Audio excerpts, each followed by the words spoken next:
प्रिय शिष्यगण, आप सभी का अभिनंदन, आभार, सादर प्रणाम। कक्षा 8 के इस हिंदी व्याकरण की अनुपम श्रृंखला नंबर 7 में मैं सरोज कुमार यादव आप सभी का दिल की अतल गहराइयों से हार्दिक अभिनंदन, वंदन, इस्तकबाल एवं खैर मकदम है। परम पिता परमेश्वर से मैं प्रार्थना करता हूँ कि आप जहाँ भी होंगे, जैसे भी होंगे, स्वस्थ होंगे और सुरक्षित होंगे।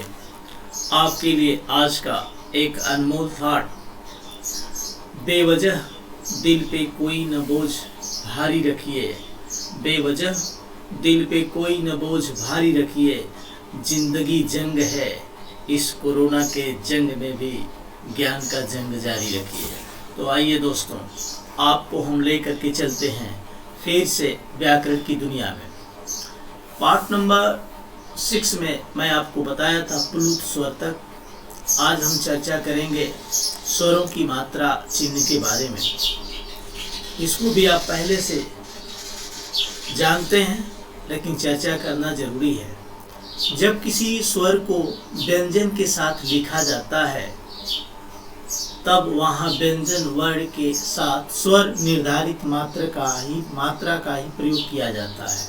अर्थात जब व्यंजन के साथ कोई स्वर लिखा जाता है तो वो स्वर न लिखकर, मतलब ये और नहीं लिखकर, आ न लिखकर के आ की मात्रा लिखी जाती है।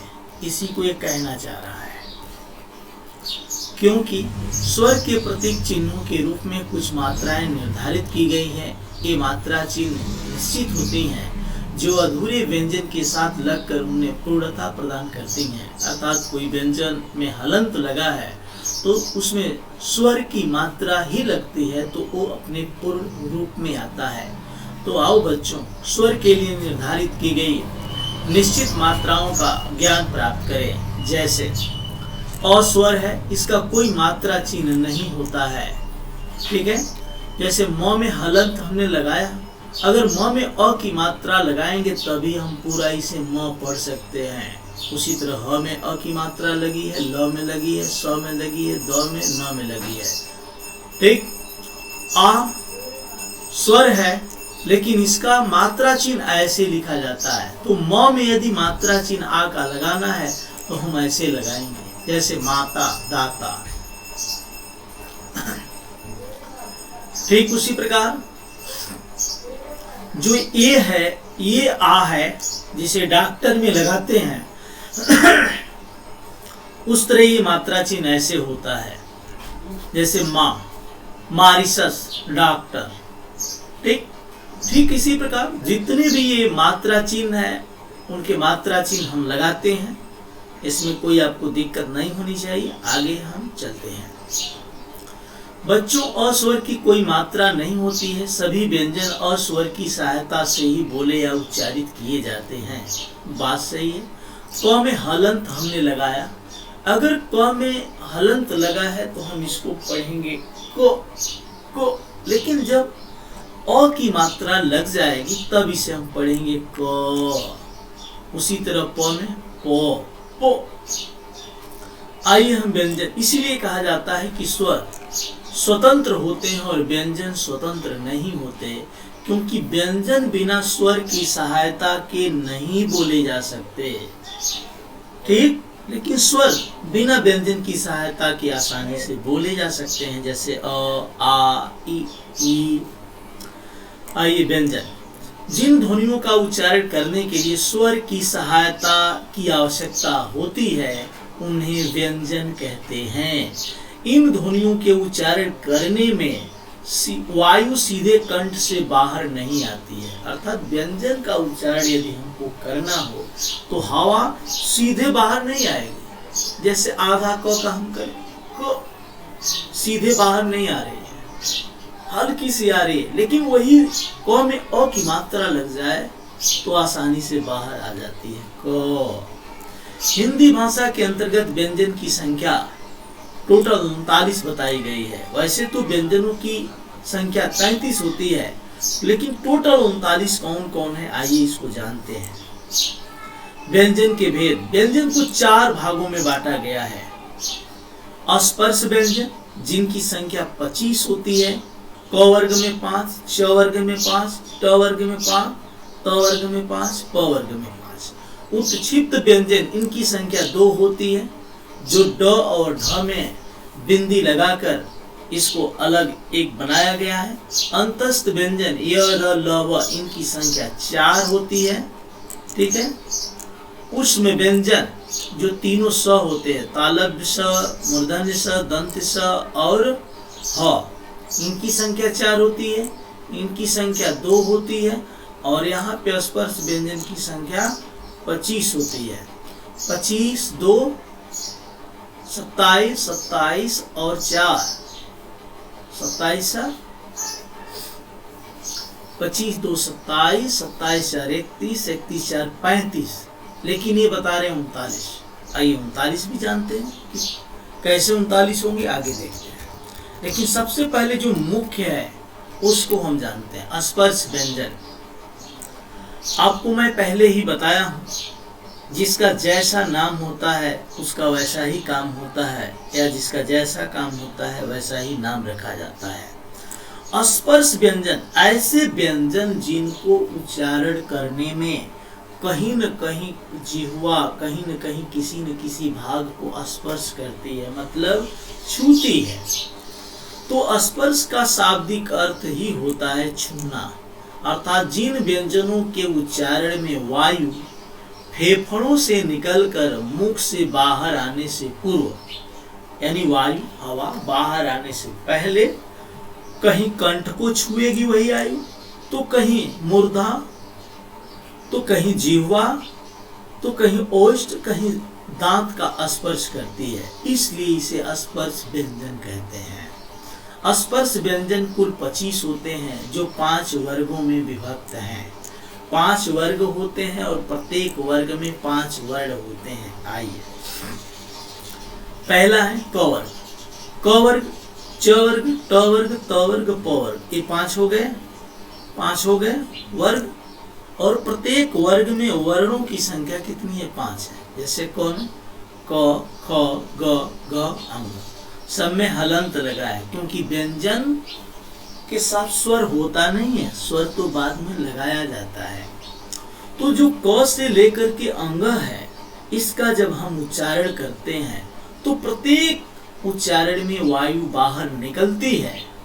ठीक उसी प्रकार क वर्ग का उच्चारण करने में भी वायु बाहर निकलती है, लेकिन बाहर निकलने के पहले वह कंठ को स्पर्श करती है।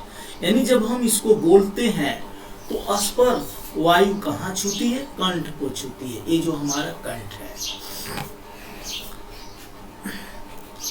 आप इसको अनुभव करेंगे बोलकर।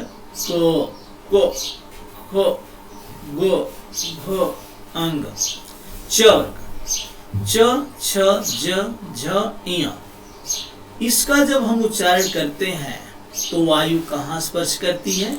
ये तालु को स्पर्श करती है। तालु बिल्कुल ऊपर होता है। ये ट वर्ग है, इसका जब हम उच्चारण करते हैं तो मूर्धा, जिह्वा मुड़ जाती है। मूर्धा माने होता है मुड़ना। त वर्ग का जब हम उच्चारण करते हैं तो जिह्वा दांत के पास आकर के स्पर्श करती है। ठीक है। तो दो, धो, नौ, एक कहने की चीज नहीं है, बल्कि प्रैक्टिस करने की चीज है। आप खुद करेंगे तो एहसास होगा। प वर्ग, प, फ, ब, भ, म, इसका जब हम उच्चारण करते हैं तो ओष्ठ को स्पर्श करती है, यानी ओठ आपस में सट जाते हैं। जब आपस में सटेंगे तभी हम बोल पाएंगे, अन्यथा बोल नहीं पाएंगे। तो ये 25 हुए, इसमें 5, 5 इसमें, 5 इसमें, 5 इसमें, 5 इसमें, कुल 25 हैं। इसलिए इनको स्पर्श व्यंजन कहा जाता है, क्योंकि कहीं न कहीं ये स्पर्श करते हैं। आइए, उत्क्षिप्त व्यंजन, ये वह व्यंजन होते हैं जिनके उच्चारण के समय जीभ पीछे की ओर जाकर एक झटके के साथ आगे गिर जाती है। पीछे पहले जाती है, जैसे ड़, ड़, ड़, ड़, पीछे तो जा रहे लेकिन एक झटके के साथ आगे गिर रहे। ड़, ड़, इसलिए इन्हें उत्क्षिप्त व्यंजन कहते हैं। इसको बोलेंगे और एहसास करेंगे कि वास्तव में ऐसा हो रहा है। अंतस्थ व्यंजन, जिन व्यंजनों का उच्चारण स्वर और व्यंजनों के मध्य का होता है, अर्थात स्वर का उच्चारण जिस तरीके से होता है और व्यंजन का उच्चारण जिस तरीके से होता है, इस अंतस्थ व्यंजन के उच्चारण में जिनकी संख्या 4 होती है, य, र, ल, व, इनके उच्चारण में मध्य बीच की स्थिति अपनाई जाती है, इसलिए इनको अंतस्थ व्यंजन कहते हैं। अंतस्थ मतलब बीच की स्थिति। ऐसे व्यंजनों के उच्चारण में जीभ मुख के किसी भी भाग को पूर्णतः स्पर्श नहीं कर पाती है। अगर कहीं पूर्णतः स्पर्श करती तो ये स्पर्श व्यंजन में चले जाते। इन्हें अर्ध स्वर भी कहा जाता है, यानी कि स्वर का उच्चारण जिस प्रकार से होता है उसका आधे की तरह उच्चारण इनका होता है। इन व्यंजनों का निर्माण स्वरों के आपसी सहयोग से हुआ है। हिंदी भाषा में इनकी संख्या 4 बताई गई है, य, र, ल, व। उष्म व्यंजन, ऐसे व्यंजन जिनका उच्चारण करने में वायु उष्ण हो जाती है, अर्थात गर्म होकर के बाहर निकलती है। तो जिन व्यंजनों के उच्चारण में मुख से गर्म वायु निकलती है किंतु मुख के कोई भी भाग आपस में स्पर्श नहीं करते हैं, उन्हें उष्म व्यंजन कहते हैं। अगर स्पर्श करते कहीं पे तो ये स्पर्श व्यंजन में चले जाते हैं, लेकिन स्पर्श नहीं करते हैं, घर्षण करते हैं।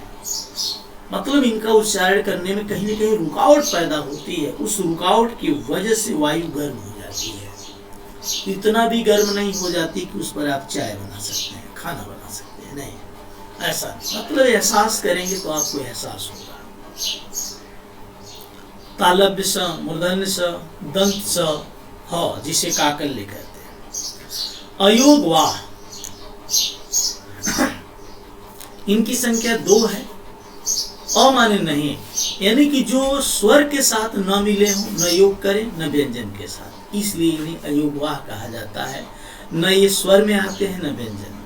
हिंदी वर्णमाला में निहित अर्थात मिले हुए वे वर्ण जो न स्वर होते हैं न व्यंजन होते हैं, वे अयोगवाह कहलाते हैं। अयोगवाह का शाब्दिक अर्थ है जो मेल न होने पर भी साथ रहे, अर्थात न ये स्वर में आते हैं न व्यंजन में, लेकिन साथ रहते हैं, यूज किए जाते हैं, बोलचाल में है इनका यूज। अर्थात अंग और अह ऐसे शब्द हैं जो स्वर और व्यंजन न होने पर भी इनके साथ प्रयोग किए जाते हैं। अयोगवाह ध्वनियों के प्रकार। अयोगवाह ध्वनियों के निम्नलिखित प्रकार हैं, 3 प्रकार हैं, अनुस्वार, अनुनासिक, विसर्ग। तो इसका हम उल्लेख आगे करेंगे। आज बस इतना ही। तो हिंदी व्याकरण की इस अनुपम श्रृंखला में आज बस इतना ही। वक्त है आपसे विदा लेने का। जय हिंद, जय भारत।